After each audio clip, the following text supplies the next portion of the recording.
गुजरात के एक छोटे से गांव का लड़का इंडियन इंडस्ट्रीज की शान बन जाता है। बिग शॉट्स के इस पहले एपिसोड में हम Indian industrialist businessman Dhirubhai Ambani के बारे में बात करेंगे और इनके लाइफ के कुछ किस्से, फैक्ट्स और ऑब्जर्वेशन हमारे अंदाज में आपके साथ शेयर करेंगे। So let's start with the story of Indian big shot Dhirubhai Ambani.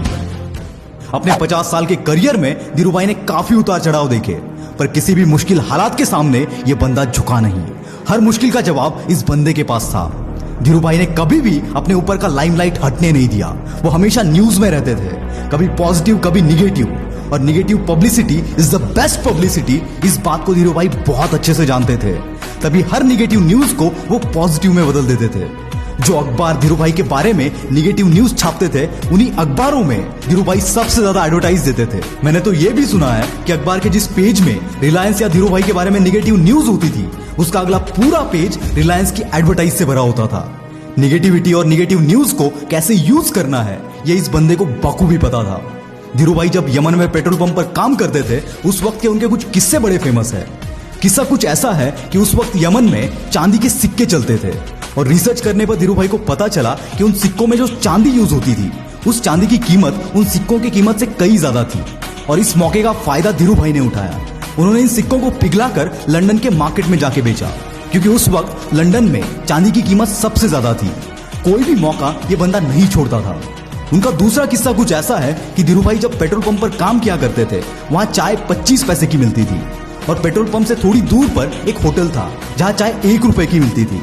पर यह बंदा 25 पैसों वाली चाय छोड़कर पेट्रोल पंप से दूर 1 रुपए वाली चाय पीने जाता था। साला लोग ये देखकर हैरान हो जाते थे ना रहकर। कुछ लोगों ने जब उनसे पूछा, तब धीरूभाई का जवाब कुछ ऐसा था कि उस होटल में तरह तरह के बिजनेसमैन लोग आते हैं और बिजनेस के रिलेटेड बातें करते हैं, और मैं वही बातें सुनने जाता हूँ ताकि उससे कुछ सीख सकूं।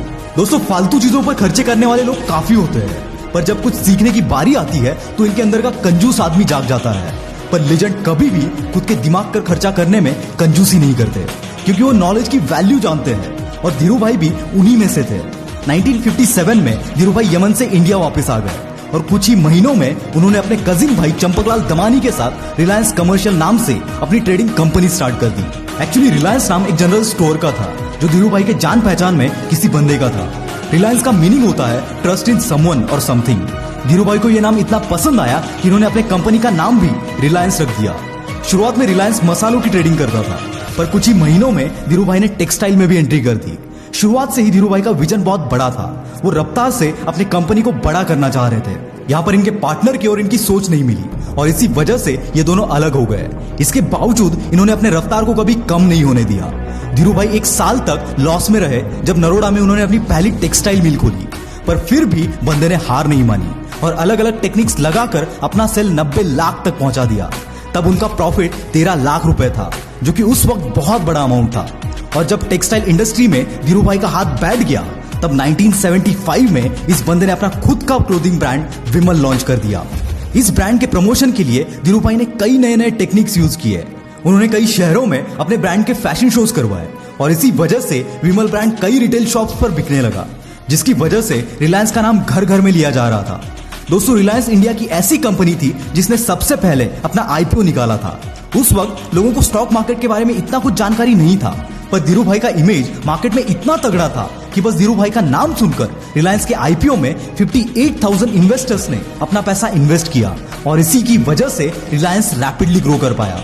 जब आप तरक्की के रास्ते पर होते हो, कामयाबी हासिल कर रहे होते हो, तब आपके बारे में नेगेटिविटी भी स्प्रेड होगी। लोग आपके बारे में गलत बातें भी करेंगे, पर अगर आपका सपना बड़ा है, तब इन्हें जवाब अपने तरक्की से देना चाहिए, और इस बात को धीरूभाई बहुत अच्छे से जानते थे। नेगेटिव न्यूज के जवाब में धीरूभाई अपना नेक्स्ट मूव पब्लिश कर देते थे, जिससे गॉसिप्स करने वालों के मुंह पर ताले लग जाते थे।